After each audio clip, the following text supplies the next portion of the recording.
Selain daripada itu, apa dia?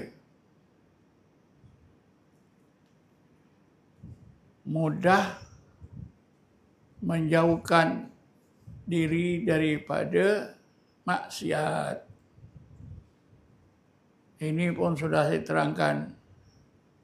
Allah sebut dalam ayat 56 surah apa? Surah Al-A'raf. Wala tufsidu fil ardi ba'da islahiyah.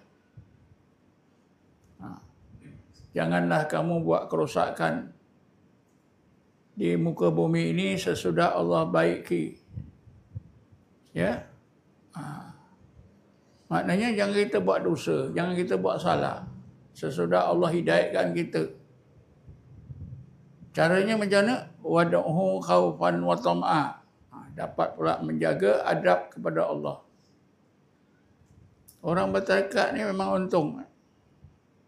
Bila kita bertarekat, baru kita diajar adab kepada Allah. Selama ni tak ada. Saya fikir tuan-tuan pun merasa ya, ada pengalaman masing-masing.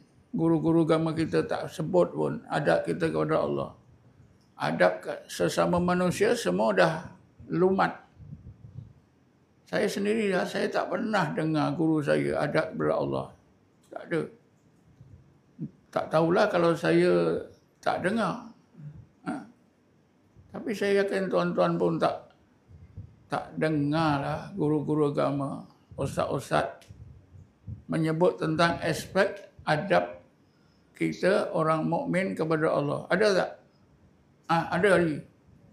Tak ada kan? Yang ada, hendaklah kita taat kepada Allah, buat apa disuruh, tinggal apa dilarang. Itu dia, takwa. Tapi adab yang khusus kepada Allah yang disebut oleh Allah dalam ayat 56 surah Al-A'raf. Wad'uhu khaufan wa tam'ah. Ingat namanya. Ingat wujudnya. Ingat jalal dan jamalnya. Keagungan dan kesempurnaannya. Ada 4. Ini orang tarekat memang dah hari-hari ingat nama, ingat wujudnya, jalal dan jamal, keagungan dan kesempurnaannya, atau uluhiyah dan rububiyahnya. Tuan-tuan masa semayang tu, apa yang ingat? Namanya, betul tak? Wujudnya, jalal dan jamalnya. Tuan-tuan gunakan muraqabah apa? Muraqabah ma'iyah. Betul? Atau muraqabah akhadiyah.